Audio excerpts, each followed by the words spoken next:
Alright, let's see if you can say these words. Giant and get.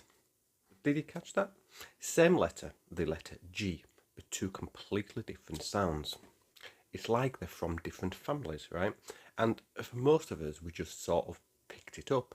And no one ever really handed us the secret decoder ring to explain why some G's are soft and others are hard. It's one of those quirky English things that can trip you up, whether you're a native speaker, a language learner, or even just trying to teach your kids to read. But what if I told you there's a surprisingly simple code that unlocks the mystery of the G sound? A rule that works about 90% of the time and gives you the confidence to tackle even the trickiest words like gigantic or gynecology. Stick with me for the next few minutes and you'll walk away not just understanding this secret but owning it. You'll be able to predict the G sound with a casual flick of your linguistic wrist, and trust me, it's going to feel incredibly satisfying. Let's dive in and demystify the mighty G. So you want the whole trick, the entire secret sauce boiled down into one easy to remember nugget. Here it is. Ready? If the letter G is immediately followed by an E, an I, or a Y, it's usually going to be a soft G. Think of that gentle J sound, just like the J in jungle or jam. Now for the flip side. If that G has any other letter after it, that means an A, an O, a U, or even another consonant, or if the G is just hanging out all by itself at the very end of a word, then you're almost certainly dealing with a hard G. That's the robust G sound you hear in go, game, or great. Honestly, if you just commit that one principle to memory, G followed by E, I, or Y is soft, and everything else is hard, then you've already unlocked about 90% of the puzzle. It's like you've instantly earned a minor in linguistics without all the textbooks and late night study sessions. This isn't just a random rule either, it's rooted in how English evolved, borrowing from different languages over centuries. The soft G sound often comes from French influences, where that J sound was more common before E, I, or Y. Meanwhile, the hard G is an older, more Germanic sound that stuck around in many contexts. Knowing this fundamental distinction is your first big step to G word mastery. Let's really get to know our friend, the soft G. This one truly feels gentle.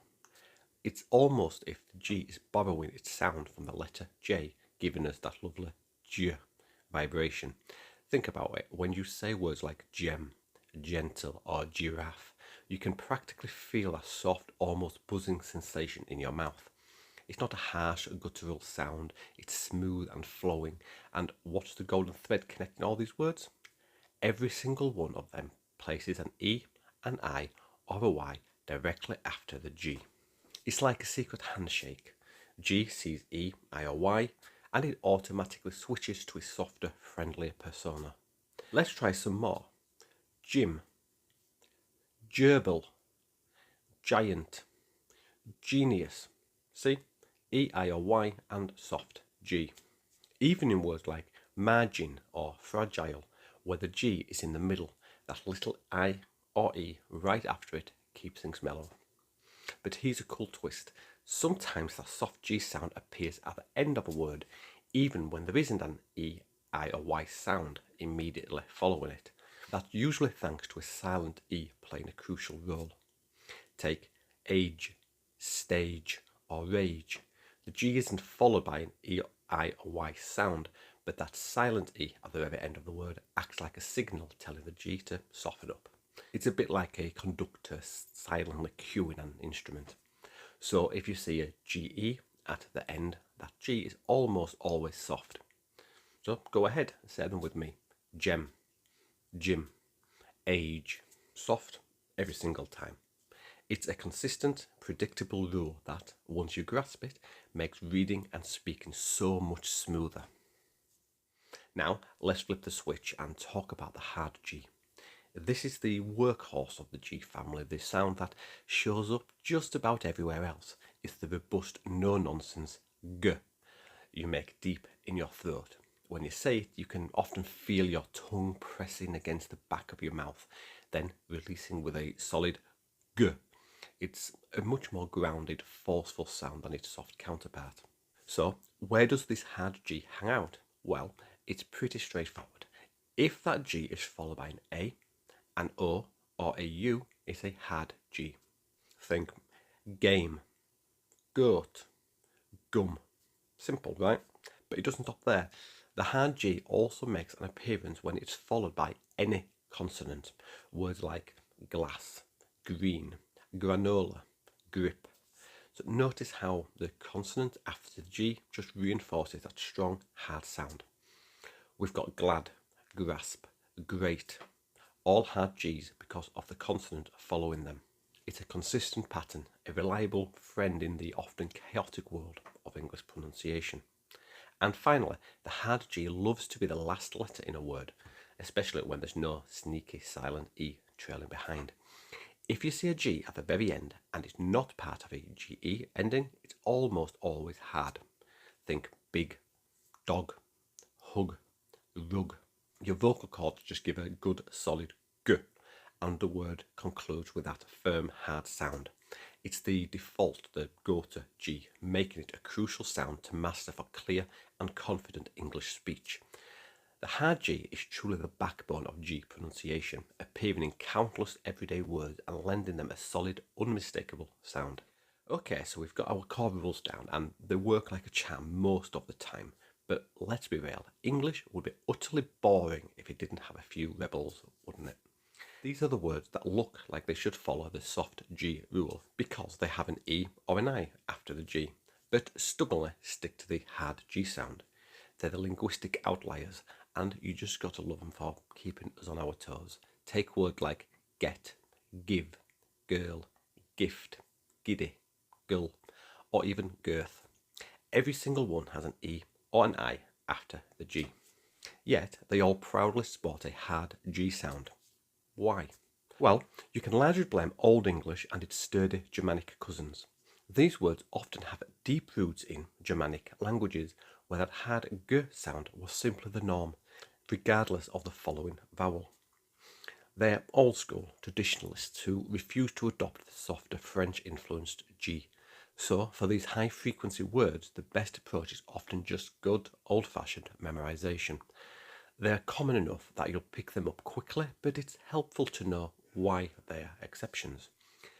Then we have the tricky case of double Gs.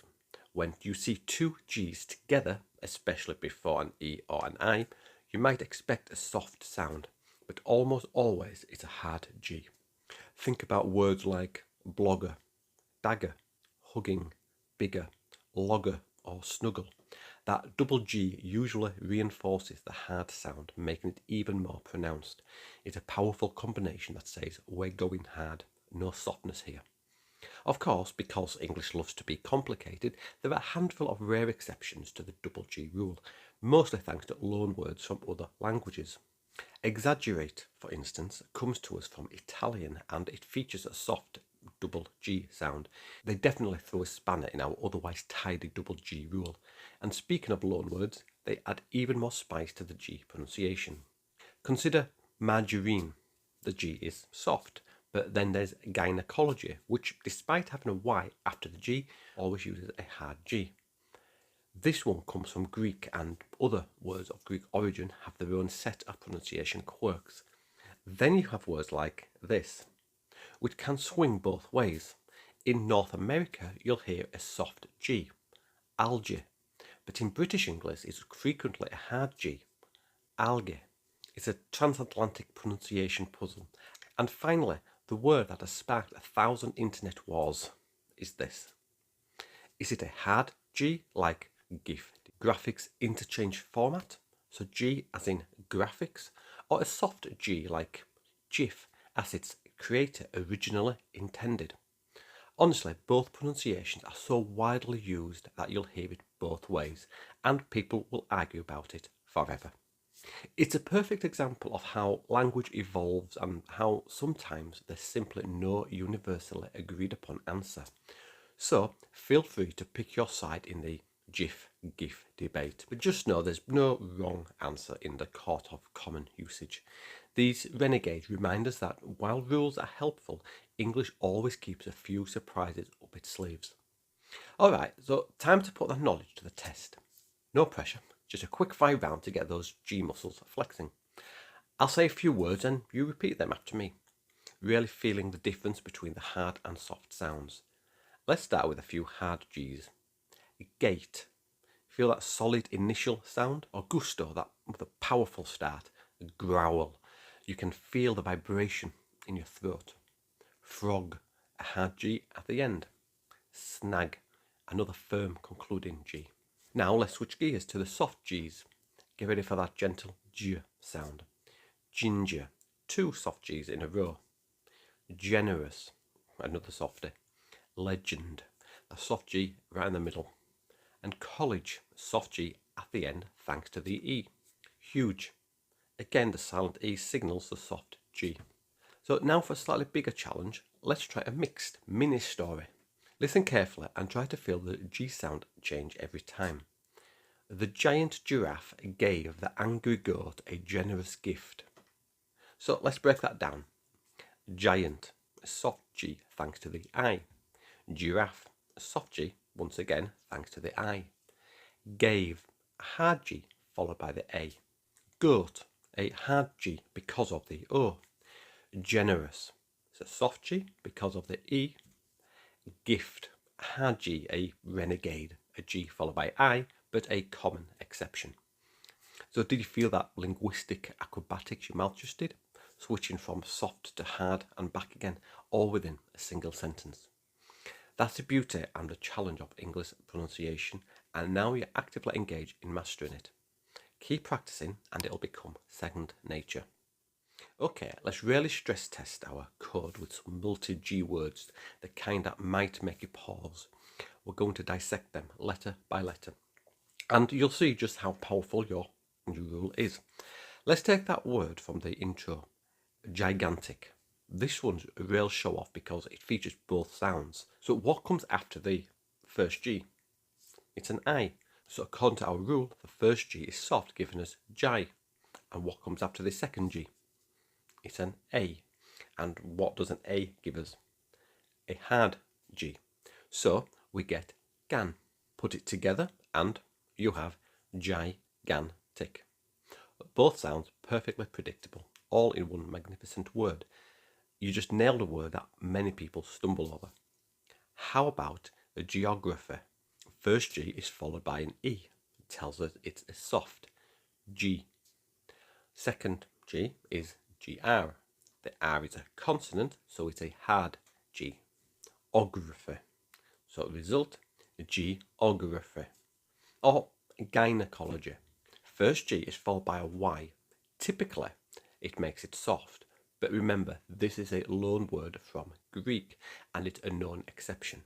It's hard, guy, and the second G. This time, the Y makes it soft. So it's ology.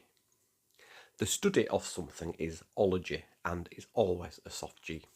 So the result is gynecology. This one is a great reminder that even with a strong rule, loanwords can sometimes surprise us, but often they follow a consistent pattern for that specific origin. You might be thinking, okay, this is great, but does it really matter that much? And the answer is a resounding yes. Mastering the soft and hard G isn't just a party trick, it has some genuinely practical and powerful benefits. First, if you're a parent or a teacher, this rule is an absolute game changer for kids learning to read and spell. Imagine the confusion a child faces when they see the same letter making 2 different sounds. By explicitly teaching them this simple code, you're giving them a foundational tool that makes English less intimidating and more logical. It helps them decode new words with confidence, reducing frustration and building a love for language. They won't have to guess, they'll have a strategy. For anyone learning English as a second language, this rule is pure gold. English pronunciation can be a minefield of inconsistencies, but this G rule provides a reliable anchor. Knowing when to use a soft or hard G can shave years off accent reduction training, making your speech clearer, more natural, and significantly boosting your confidence. You'll sound more fluent, more authentic, and you'll be understood more easily. which, let's be honest, is a huge part of effective communication. No more second guessing when you encounter a new G word. And for all of us, whether native speakers or not, this rule saves face. No one likes being corrected, especially on something as basic as pronunciation. Knowing this code means you'll make fewer mistakes, enhancing your credibility and making you sound more articulate. It even helps with spelling. Think about words like margin. Knowing the G is soft tells you it's likely followed by an I or E, preventing you from accidentally writing margain or margan. And it's a subtle but powerful tool for improving both your spoken and written English.